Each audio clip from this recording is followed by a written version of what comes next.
حقیقت تو یہی ہے کہ انتظار بہت مشکل ہوتا ہے، چاہے محبت کا ہو یا کسی بھی من پسند چیز کا۔ بڑی ظالم کیفیات ہوتی ہیں وہ جب انسان دن رات ایک ہی دستک کے انتظار میں رہتا ہے، جب سارا دن کھڑکی کے باہر جھانکتا ہے، جب رات بھر ستارے گنتا ہے اور چاند سے باتیں کرتا ہے۔ اور یہ انتظار ہی تو ہے جو ہم سب کا ساتھی ہے، ہمیشہ ہمارے ساتھ رہتا ہے، پھر چاہے کسی اپنے کے واپس آنے کا ہو یا کسی بہت پرانی دعا کے قبول ہو جانے کا ہو۔ اور اللہ انتظار کو پھل ضرور عطا کرتا ہے، پھر یا تو دستک ہو جاتی ہے دروازے پر یا دل سے کھڑکی کے باہر جھانکنے کا خیال نکال دیتا ہے، کیونکہ وہ اللہ سب کا ہے۔ میں اس سے بہت دعائیں مانگتی ہوں، ہر چھوٹی چھوٹی چیز، کہ یا اللہ بس یہ والی خواہش پوری کر دے، اس کے بعد اور کوئی خواہش نہیں کروں گی اور کچھ نہیں مانگوں گی۔ اور پھر جب وہ ذات وہ خواہش پوری کر دیتی ہے، اس کے بعد نئی خواہش دل میں گھر کر لیتی ہے۔ لیکن ان سب کے باوجود وہ اللہ کی ذات میری ان تمام خواہشوں کو ایک ایک کر کے ایسے پورا کر دیتی ہے جیسے اس کے در پہ بے حساب ملتا ہے۔ ایسا نہیں ہے کہ سب جلدی مل جاتا ہے، صبر کے آنسو جب بہتے ہیں تو وہ ان تمام کا صلہ ایسے پہنچا دیتا ہے کہ میری عقل دنگ رہ جاتی ہے۔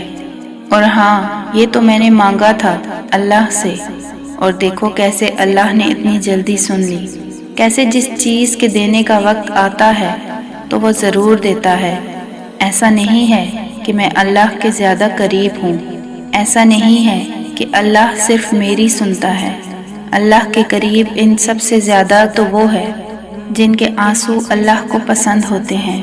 اللہ تو سب کو پیار کرتے ہیں اور اس کی رحمت سب کے لیے ہے، اس کا کن سب کے لیے ہے، اس کے ساتھ سب کا رشتہ الگ سا ہے، کہیں امیدوں کا رشتہ ہے تو کہیں دعاؤں کا اور کہیں آنسوؤں کا، لیکن ان سب کے بدلے اس کا کن سب کے لیے ایک سا ہے۔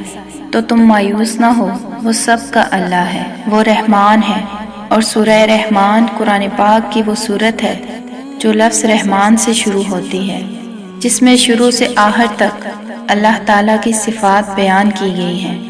یہاں پر ایک جگہ اللہ تعالیٰ فرماتے ہیں کہ سورج اور چاند ایک حساب کے پابند ہیں اور تارے اور درخت سب سجدہ ریز ہیں، یعنی آسمان کے تارے اور زمین کے درخت سب اللہ تعالیٰ کے قانون کے پابند ہیں۔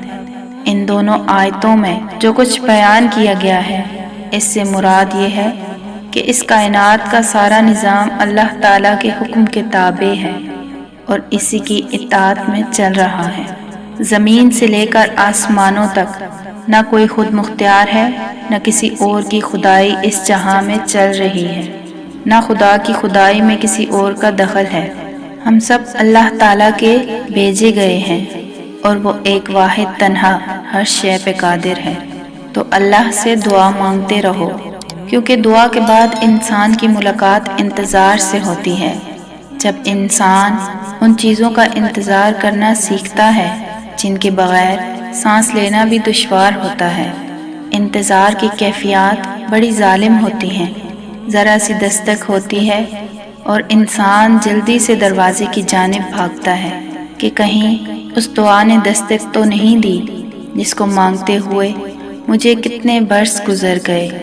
کبھی کھڑکی سے باہر جھانکتا ہے تو کبھی رات بھر آسمان کو نم انتظار بھری نگاہوں سے تکتا رہتا ہے، پھر کبھی انتظار آنکھوں کے ذریعے بہنے لگتا ہے اور کبھی سسکیوں میں سنائی دینے لگتا ہے، مگر انسان اف تک نہیں کرتا، کیونکہ انسان کو زندگی کئی مرحلوں سے گزار کر اس مقام تک لے کر آتی ہے جہاں حسرتیں، خواہشیں، محبتیں اور کچھ رشتے ادھورے بھی رہ جائیں تو ملال نہیں ہوتا، جہاں رات بھر جاگتے رہنا تکلیف نہیں دیتا، جب لوگوں کی باتوں سے دل متاثر نہیں ہوتا، جب رونے کی کئی وجوہات میں سے ہم ہنسنے کی ایک وجہ کو تلاش کر لیتے ہیں اور مسکراتے رہتے ہیں۔ شاید یہ ہمارے ضبط کا آخری مقام ہے، ہماری آزمائش کا آخری پہلو ہوتا ہے، کیونکہ پھر دل اللہ کی محبت سے اتنا بھر چکا ہوتا ہے کہ کوئی آئے یا چلا جائے سکون رہتا ہے۔ ساری کائنات بھی پاس ہو تب بھی اللہ کی موجودگی کی کمی سب پر بھاری لگتی ہے۔ جب اللہ کی قربت کو انسان پہچان لیتا ہے اور مصلحتوں سے گلے شکوے نہیں رہتے، پھر انسان تھکتا نہیں، نہ ہی راستوں میں رکتا ہے، پھر تو بس چلتا جاتا ہے، چلتا ہی جاتا ہے، اتنا چلتا ہے کہ اللہ تک پہنچ جاتا ہے، اور میرے خیال سے اس تک پہنچ جانا ہی بس منزل کی پہلی اور آخری حقیقت ہے۔ یوں ہی کبھی کبھار سوچتی ہوں کہ لفظوں کو اکٹھا کرنے میں ہم کتنے گم سے ہو جاتے ہیں کہ ان آوازوں کو بھی نظر انداز کر دیتے ہیں جو لفظوں سے بالکل خالی ہوتی ہیں لیکن لفظوں سے اونچا بولتی ہیں۔ انہیں مکمل یا بامعنی بنانے کے لیے لفظوں جیسے سہاروں کی ضرورت ہی نہیں ہوتی۔ کیا آپ نے کبھی ان آوازوں کو محسوس کیا ہے؟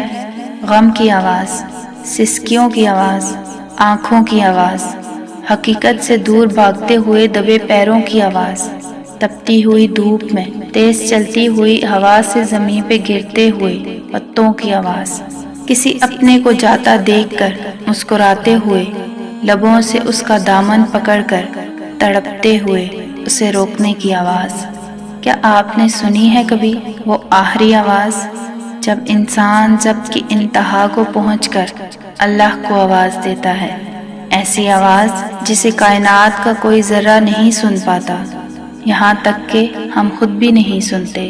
میں سوچتی ہوں کتنی آوازوں پر بھاری ہوتی ہے وہ ایک آخری آواز جس کے بعد انسان اللہ تک پہنچ جاتا ہے، جس کے بعد اللہ انسان کو اس کی چاہت سے نواز دیتا ہے اور کسی کو کانوں کان خبر بھی نہیں ہوتی۔ حقیقت بس اتنی سی ہے کہ جانے والے نہیں رکتے، بس اللہ ہے جو ایک آواز پہ رک جاتا ہے اور تھام لیتا ہے۔ بے شک ٹوٹے ہوئے دلوں کو تھامنے والا وہ رحمان صرف اللہ تعالیٰ ہے۔ ویورز، اگر آپ میرے اس چینل پہ نئے ہیں تو پلیز میری اس ویڈیو کو لائک، سبسکرائب اور کمنٹ باکس میں ایک اچھا سا کمنٹ کرنا نہ بھولیے گا۔ شکریہ۔